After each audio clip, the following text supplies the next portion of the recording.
Bonjour à toutes et à tous, ravi de vous retrouver sur Débriefing pour un 9h Déal exceptionnel ce matin. C'est la sortie évidemment de L'amour c'est mieux que la vie et j'ai le plaisir d'être en compagnie de son réalisateur Claude Lelouch et de l'une de ses interprètes principales, évidemment Sandrine Bonner. Bonjour à tous les deux. Bonjour, bonjour. Bonjour. Ravi d'être avec vous à une heure assez matinale, il faut bien le dire. Est-ce que justement c'est une heure à laquelle vous avez déjà été au cinéma l'un comme l'autre ? Ben oui, quand on va dans les festivals de films, les séances de presse commencent très tôt, dès 8h, 8h30. Moi, j'ai une salle de projection à Paris et je commence souvent ma journée par un film. Voilà, ça me met de bonne humeur ou de mauvaise humeur, enfin en général de bonne humeur. Non, j'ai l'habitude. Et puis on a l'esprit clair, c'est bien. Mais enfin, il faut déjà être un grand fou de cinéma, quoi. Et vous Sandrine ? Alors moi je ne vais jamais au cinéma le matin, sauf effectivement quand je fais partie d'un jury dans un festival. Je préfère aller au cinéma le soir. Par exemple, 18h, j'adore. 18h, c'est un début de soirée voilà, que je considère vraiment comme une fête. J'adore ça. Alors L'amour c'est mieux que la vie, c'est évidemment un film qui est marqué, on va dire d'une certaine façon, par son temps. J'ai vu que le tournage a été quand même bien aussi conditionné par cet épisode que nous vivons maintenant depuis 2 ans du Covid. Vous êtes d'ailleurs l'un des premiers cinéastes aussi à prendre en compte cette donnée-là. D'où est né le projet en fait au départ ? C'est né comment ? Bon, vous savez, les projets partent de très loin. On ne sait pas à quel moment ils s'engouffrent dans l'entonnoir. Mais c'est vrai que ce film est arrivé comme une urgence. C'est-à-dire qu'à un moment donné, on devait le faire autrement. Et à cause du Covid, on l'a fait d'une façon différente. Donc si vous voulez, c'est un film qui est un peu miraculeux. Miraculeux parce qu'on aurait dû normalement arrêter quand on a été touché par le Covid. Et puis au contraire, ça nous a donné des forces, des idées. Je dirais que c'est une cerise sur le gâteau et que le scénario a pris encore plus de force, plus d'ampleur.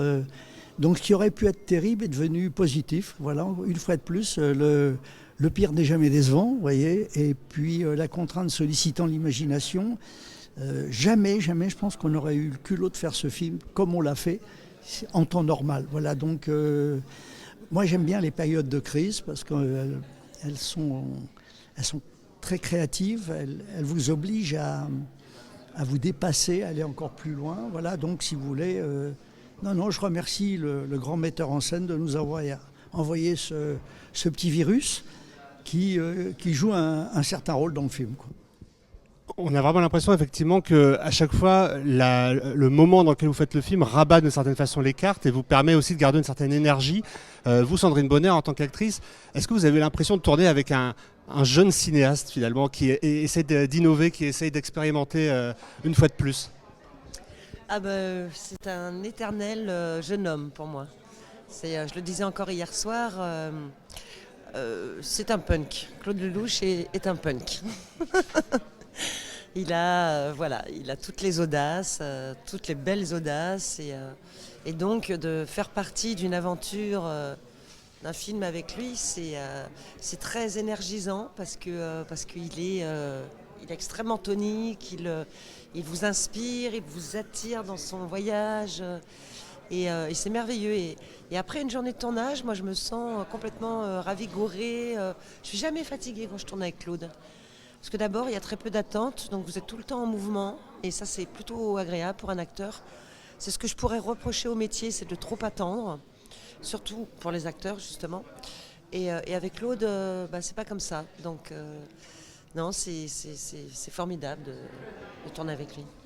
Et je trouve que vous avez vraiment quelque chose de singulier dans la façon de filmer les visages. On a l'impression que chaque visage raconte déjà une histoire à part entière. De vous revoir là dans le film, en plus dans un lieu mythique, puisque la rencontre a lieu dans un lieu que vous connaissez bien, évidemment, le Club 13. Et enfin, c'est pas dit d'ailleurs dans le film, mais je crois que ça a été tourné là-bas.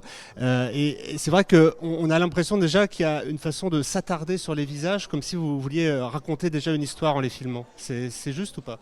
Oui, parce que la vérité se trouve dans les yeux. Je veux dire que la seule partie du corps humain qui ne ment pas, on ne sait pas pourquoi, c'est les yeux. On peut dire des conneries avec les dialogues, avec tout ce qu'on veut, mais les yeux, voilà. Et donc, je trouve qu'aujourd'hui, quand je vois tout le cinéma qui se fait, qui est passionnant, mais j'en ai un peu marre des plans de 3 secondes. Voilà, j'en ai un peu marre de tous ces films où on zappe à l'intérieur du film. Voilà, donc, moi, j'aime les scènes où il y a des hommes et des femmes qui s'affrontent, qui se rencontrent, qui se parlent, qui se regardent dans les yeux, justement, pour voir si la vérité est là. Et donc, j'ai voulu, avec ce film, effectivement, filmer les yeux encore plus que d'habitude, à cause des masques, peut-être aussi. Et puis, c'est vrai que j'aime les scènes. J'aime les scènes, j'ai des moments de vie. Je pense que la seule chose qui nous appartienne, c'est le présent. Le cinéma filme merveilleusement le présent. Et j'ai voulu filmer des hommes et des femmes dans des moments de vie, dans des plans séquences tournés à plusieurs caméras, vous voyez, pour ne rien rater et puis surtout rentrer dans leur intimité, leur façon de... C'est pas rien de dire je t'aime à quelqu'un. Vous voyez, c'est le mot le plus difficile à prononcer. Et donc j'avais envie que les gens cessent d'être des spectateurs. Je pense que maintenant le moment est venu pour les spectateurs de devenir vraiment acteurs. Il faut absolument qu'ils montent sur l'écran. Et pour monter sur l'écran, il faut qu'ils s'approprient un des personnages. On se dit c'est moi et cette histoire, c'est pas l'histoire d'un autre, c'est mon histoire. Voilà. Alors moi j'aime la vie, je travaille avec un grand scénariste qui s'appelle La Vie, et la vie, les gens de la salle connaissent la vie, puisque eux-mêmes sont les stars de leur propre vie. Vous voyez, il y a 7 milliards de gens qui font de la figuration pour eux, mais chacun de nous a le rôle principal de sa vie.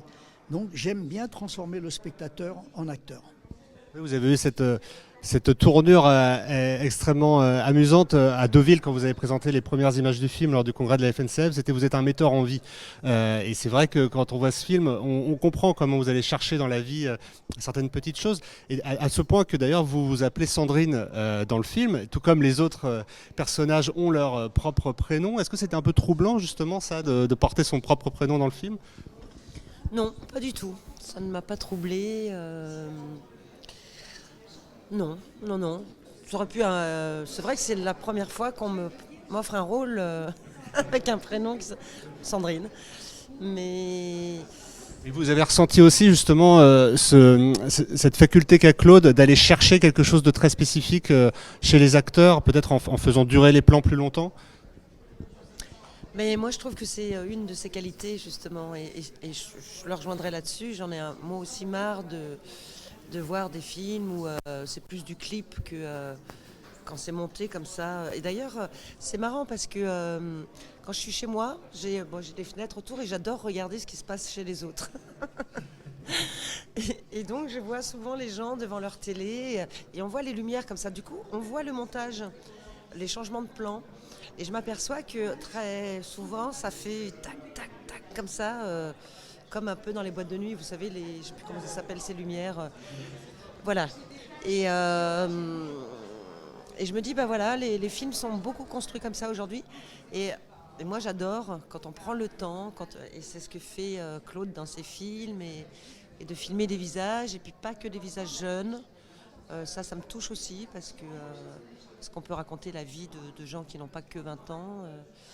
Et voilà, donc prendre le temps. Moi, j'ai commencé avec un metteur en scène qui est Piala, qui était aussi comme ça, qui laissait durer le temps. Alors, il le faisait d'une autre manière, mais disons que mes premiers pas ont été plutôt dans cette veine de cinéma. Donc, j'ai pas du tout été déstabilisée à ce niveau-là. Vous parliez du cinéma contemporain. Ce qui me frappe aussi dans ce film, c'est à quel point vous prenez en compte une sorte de dimension feuilletonnante, mais au sens noble du terme, en allant chercher des images d'autres de vos films pour les intégrer d'une certaine façon dans l'histoire, et aussi en annonçant dès la fin du film que finalement c'est le premier chapitre d'une trilogie. Quel regard vous portez là-dessus ? Parce que c'est quelque chose qu'on voit vraiment beaucoup aux États-Unis, et notamment avec tous ces films de super-héros, mais qu'on voit moins en France aujourd'hui. Est-ce que vous le regrettez, ou est-ce que c'est quelque chose que vous avez toujours apprécié ? Écoutez, il y a autant de metteurs en scène et autant de façons de faire des films. Vous voyez, moi, j'ai le sentiment d'avoir fait, non pas 50 films, mais un film. J'ai le sentiment que les personnages de mes films appartiennent à une même famille. Les hommes et les femmes que j'ai filmés depuis 60 ans sont des gens que j'avais envie d'approcher, des gens qui m'ont rendu curieux, qui ont excité ma curiosité, voilà, donc tous les dialogues de mes films, je les ai entendus dans la rue, dans les cafés, dans des conversations. Les personnages de mes films, ils existent. Voilà, donc je me nourris de tout ça. Et c'est vrai qu'aujourd'hui, j'ai envie de filmer la vie telle que moi je la vis, telle que je la vis. Donc c'est vrai qu'aujourd'hui, le cinéma triche un petit peu avec ses montages rapides, avec ses blockbusters où il y a des super-héros qui font des trucs qu'on ne pourra jamais faire, avec des super salauds comme on n'en trouve nulle part. Voilà, bon, c'est bien qu'il y ait effectivement... je pense que pour les enfants, c'est génial parce que ça leur donne des points de repère.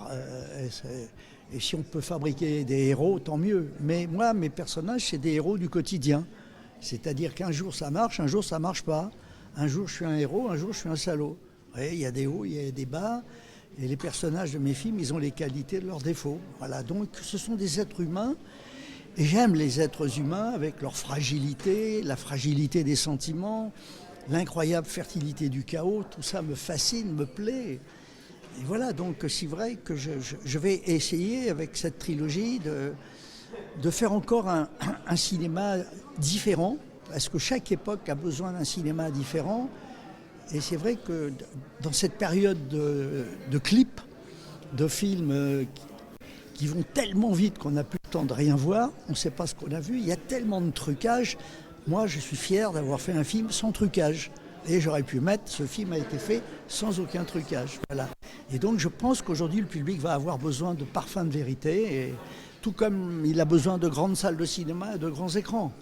Oui, à un moment donné, il va se lasser un petit peu de voir les films sur son portable. Et pour avoir de grands écrans, justement, il faut aussi avoir un bon éditeur de films ou un bon distributeur. Ça fait déjà maintenant quelques années que vous travaillez avec Métro. Juste pour terminer, peut-être un mot sur votre collaboration avec Métropolitan, qui est là une fois de plus ce matin, et on les remercie beaucoup pour cet entretien. Eh bien écoutez, c'est une belle rencontre entre les frères Hadida et moi. Je veux dire, à un moment donné, j'ai rencontré un couple d'amoureux du cinéma.